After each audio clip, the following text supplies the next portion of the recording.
Target परिवार में एक बार फिर से सभी शिक्षक साथियों का स्वागत है। उम्मीद करते हैं सारे लोग स्वस्थ होंगे, आनंद में होंगे।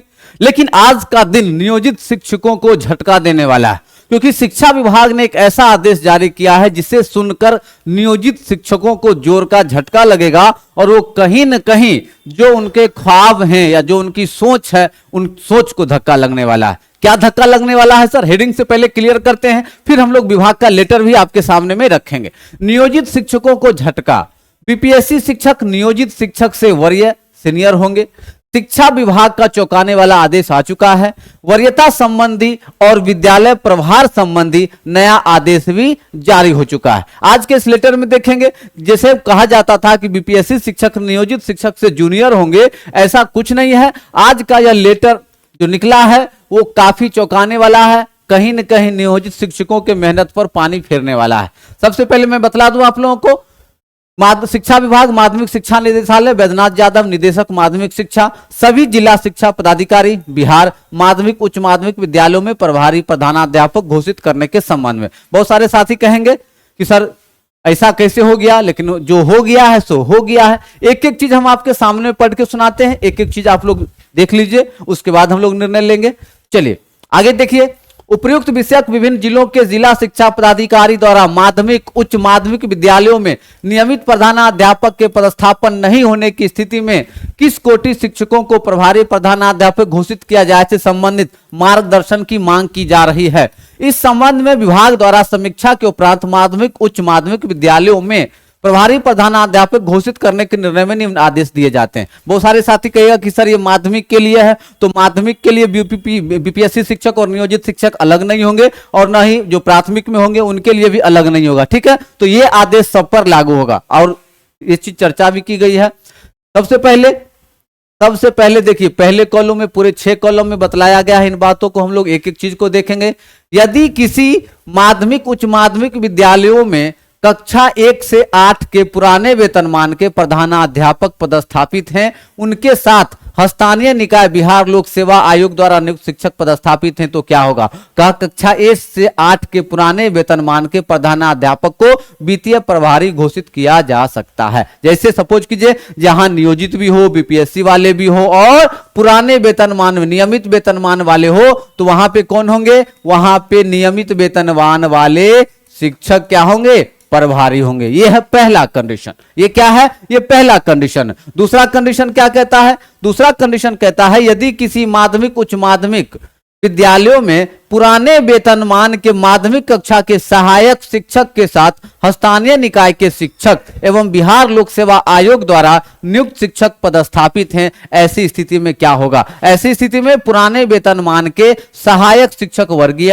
होंगे, वहीं प्रभारी प्रधानाध्यापक के प्रभारी घोषित किए जाएंगे। मतलब क्या हो? पुराने वेतनमान वाले सहायक शिक्षक हो, बीपीएससी शिक्षक हो और स्थानीय शिक्षक हो, तो वहां पे क्या होंगे? पुराने वेतनमान वाले सहायक शिक्षक वरीय होंगे।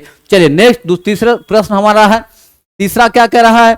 तीसरा कह रहा है कि यदि किसी विद्यालय में कक्षा 1 से 8 के पुराने वेतनमान के सहायक शिक्षक पदस्थापित हैं, साथ ही उनके साथ स्थानीय निकाय बिहार लोक सेवा आयोग द्वारा नियुक्त शिक्षक पदस्थापित है, तो क्या होगा? तो कक्षा 1 से 8 के पुराने वेतनमान के सहायक शिक्षक को वित्तीय प्रभारी घोषित किया जा सकता है। यहां भी पुराने वेतनमान की। अब आइए, अब यहां से नियोजित शिक्षकों के लिए झटका वाली बात है कि यदि किसी विद्यालय में केवल स्थानीय निकाय शिक्षक पदस्थापित हैं, तो वरीय स्थानीय निकाय शिक्षक को प्रभारी घोषित किया जा सकता है। सिर्फ अगर नियोजित है तो नियोजित प्रभार में रहेंगे।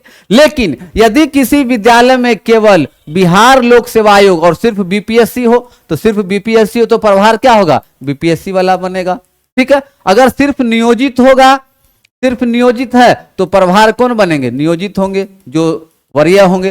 सिर्फ बीपीएससी है तो बीपीएससी वाले जो वरीय हैं। अब आ जाइए, ये काफी मजेदार है। यदि किसी विद्यालय में बिहार लोक सेवा आयोग द्वारा नियुक्त विद्यालय अध्यापक एवं स्थानीय निकाय शिक्षक पदस्थापित है, मतलब बीपीएससी वाले हैं और प्लस नियोजित हैं, प्लस नियोजित हैं, तो कौन बनेंगे सर? बिहार लोक सेवा आयोग द्वारा नियुक्त विद्यालय अध्यापक को प्रभारी प्रधानाध्यापक घोषित किया जा सकता है। मतलब बीपीएससी वाले एचएमएचटी बनेंगे, ये स्पष्ट कर दिया गया और विभाग का यह लेटर भी जारी कर दिया गया। तो नियोजित शिक्षक जो सोच रहे थे कि बीपीएससी शिक्षक से वरीय होंगे, तो नहीं, आज का यह लेटर स्पष्ट कर दिया गया है कि बीपीएससी शिक्षक नियोजित शिक्षक से सीनियर होंगे, वरीय होंगे। ठीक है, वही प्रभार में रहेंगे। लेकिन अब ये प्रभार का मजा ज्यादा दिन तक नहीं चलेगा, क्योंकि आपको पता है कि पीछे से प्रधान शिक्षक की गाड़ी आ रही है जो फुल फ्लेज हेड टीचर बनाने वाली है। नियमित प्रधानाध्यापक के नियुक्ति के पश्चात यह व्यवस्था स्वतः समाप्त हो जाएगी। उक्त आदेश पर सक्षम प्राधिकार का अनुमोदन प्राप्त है। क्लियर है? तो कुल मिलाकर आप देख सकते हैं कि बीपीएससी शिक्षक अब क्या होंगे? सीनियर होंगे। क्या होंगे? सीनियर होंगे। आपका छठा पॉइंट देखिए, काफी इंटरेस्टिंग है। छठा पॉइंट, यदि किसी विद्यालय में बिहार लोक सेवा आयोग द्वारा नियुक्त विद्यालय अध्यापक एवं स्थानीय निकाय शिक्षक पदस्थापित है, तो कौन बनेंगे? विद्यालय अध्यापक बीपीएससी वाले बनेंगे। तो ये काफी है। आज के न्यूज चैनलों में यह काफी दौरा है। आज के न्यूज चैनलों में ये चीजें वायरल की गई है। प्रभारी एचएम बनाने को लेकर गाइडलाइन, बीपीएससी शिक्षक को मिलेगी प्राथमिकता। यहां बीपीएससी नियोजित दोनों है, जहां वहां क्या होगा? बीपीएससी शिक्षक को प्राथमिकता मिलेगी। तो कुल मिलाकर आप देख सकते हैं लेटर भी जारी कर दिया गया है।